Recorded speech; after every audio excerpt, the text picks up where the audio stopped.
Chapter ke-30. 2 minggu kemudian, aku mengantarkan Larissa ke sekolah hari ini.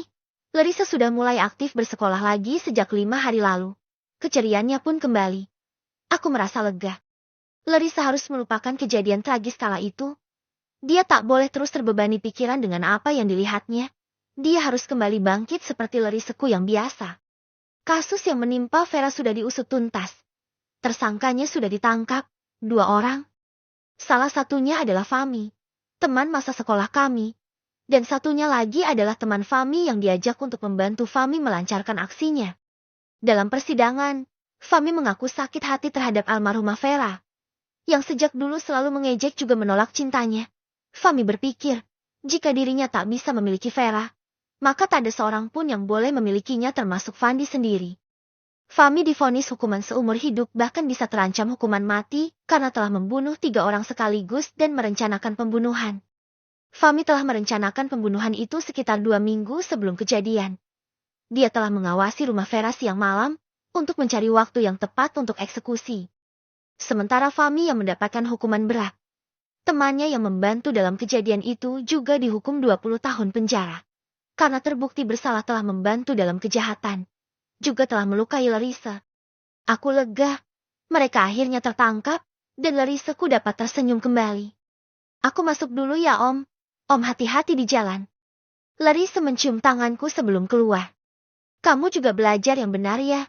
Jangan kemana-mana dulu, setelah bel pulang berbunyi, saya akan jemput kamu dan membawa kamu ke kantor. Pesanku. Oke Om, Larissa mengacungkan jempolnya. Gadis cantikku keluar. Berlari-lari kecil memasuki gerbang sekolahnya. Aku melaju kembali untuk ke kantorku. Tiba di kantor, seperti biasa mereka menyambutku dengan hormat. Mereka juga mengucapkan turut berduka cita atas kematian Vera padaku.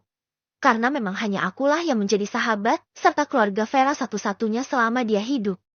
Aku langsung naik ke lantai ruangan kerjaku berada. Ketika aku melintasi ruang kerja Vera, langkahku terhenti. Aku membuka pintu ruangannya dan masuk. Hai Jas, tumben kamu masuk ke ruanganku. Kangen ya? Sini, aku ada kabar bagus loh. Fandi udah bilang mau balikan sama aku. Jason, aku sedih. Huhuhu, Fandi cuekin aku. Jason. Celotehan Vera masih terdengar di telingaku. Masih terasa nyata keberadaannya di dalam ruangan ini, ruangan yang selalu kami jadikan tempat untuk bercerita bersama. Vera sangat suka ketika aku masuk ke ruangannya. Dia akan selalu menarik tanganku agar aku duduk bersamanya. Kemudian dia akan berceloteh, menceritakan banyak hal tentang pengalaman apa saja yang baru dia alami setiap harinya. Suara Vera terngiang-ngiang di telingaku.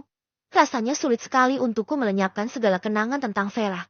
Mungkin karena kami sangat dekat, seperti saudara. Kulihat foto yang terpajang di meja kerjanya, foto dia dan aku. Saat itu dia memaksaku untuk berfoto bersama, hingga membuat wajahku konyol di foto itu. Karena aku terpaksa. Tak terasa, mataku memanas kembali. Buliran bening memenuhi kelopak mataku. Aku merindukannya. Sungguh. Kenapa kamu ninggalin aku secepat itu, Fer?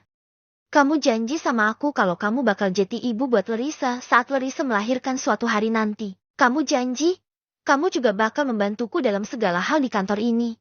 Tapi apa? Kamu malah pergi lebih cepat dari yang aku duga. Aku sulit melupakan kamu, Fer. Aku berbicara sendiri sambil memandangi foto Vera. Air mataku mengalir begitu saja, tanpa bisa kutahan. Aku tak tahan jika harus berlama-lama berada di ruang kerja Vera. Aku segera keluar dan masuk ke ruanganku. Aku menjatuhkan bobotku di atas kursi. Kuseka air mata yang tadi meleleh di ruangan Vera. Ah, sesedih inikah kehilangan sahabat yang begitu dekat dengan kita? Bagaimana tidak? Aku dan Vera lebih dari sahabat. Bahkan kami tak jauh berbeda dari saudara. Tok tok tok, pintu ruanganku diketuk.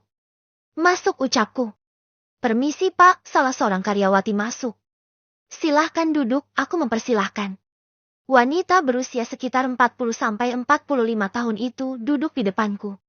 Maaf Pak, apakah di sini masih bisa menerima karyawan atau karyawati baru? Tanyanya. Memangnya kenapa? Aku balik bertanya. Begini, putri saya baru saja wisuda Pak. Dia ingin langsung bekerja. Apakah Bapak bisa memberikan pekerjaan kepada putri saya? Wanita itu mengajukan putrinya untuk bekerja di perusahaanku. Umurnya berapa tahun? Tanyaku. 24 tahun, Pak, jawabnya. Oh, besok bawa saja kemari. Beserta data-data yang diperlukan, saya akan memeriksanya. Pintaku. Baik, Pak, terima kasih banyak. Wanita itu tampak gembira sekali. Ya, jika anak ibu memenuhi syarat untuk bekerja di kantor ini, maka saya akan menerimanya dan membiarkan dia bekerja di sini. Jelasku. Baik, Pak. Besok akan saya bawa putri saya beserta persyaratannya. Wanita itu menyanggupi. Setelah itu, dia keluar dari ruanganku. Aku kembali merenung sendiri. Jam pulang sekolah sudah lewat. Larissa pasti sudah menungguku. Aku harus bergegas. Aku memacu kecepatan mobilku cukup cepat. Tak mau Larissa menungguku lama. Apalagi di luar. Kejadian saat itu masih membuatku takut untuk membiarkan Larissa berkeliaran sendiri. Tiba di sana, aku melihat Larissa sedang berbicara dengan seorang anak lelaki seumurannya. Aku tak tahu siapa anak itu. Tetapi dari pengamatanku, anak lelaki itu menyukai Larissa. Aku lihat pemuda itu memegang tangan Larissa. Tapi Larissa menepisanya terus-menerus. Seakan tak sudi disentuh. Tit. Aku membunyikan klakson mobil untuk memberikan kode pada Larissa. Aku tak mungkin keluar untuk membawa Larissa bersamaku, karena itu akan membuat pemuda tadi curiga. Mendengar suara klakson itu, Larissa berlari ke arah mobilku. Dia langsung masuk. Aku melajukan mobilku kembali, membawa Larissa ke kantor. Anak itu siapa? Kok kayaknya kalian akrab? Tanyaku cemburu. Cuma teman, jawabnya singkat. Teman tapi pegang-pegang tangan, yakin cuma teman. Selidiku. Cuma teman, Om. Dia itu Rio. Ya memang dia suka aku. Tapi aku gak suka dia. Jawabnya malu-malu. Kenapa gak suka? Dia ganteng kok. Godaku. Memangnya boleh? Tanyanya. Dengan tatapan mata menantang. Ya jangan dong. Kan punya saya. Masa suka sama cowok lain? Aku mengalah.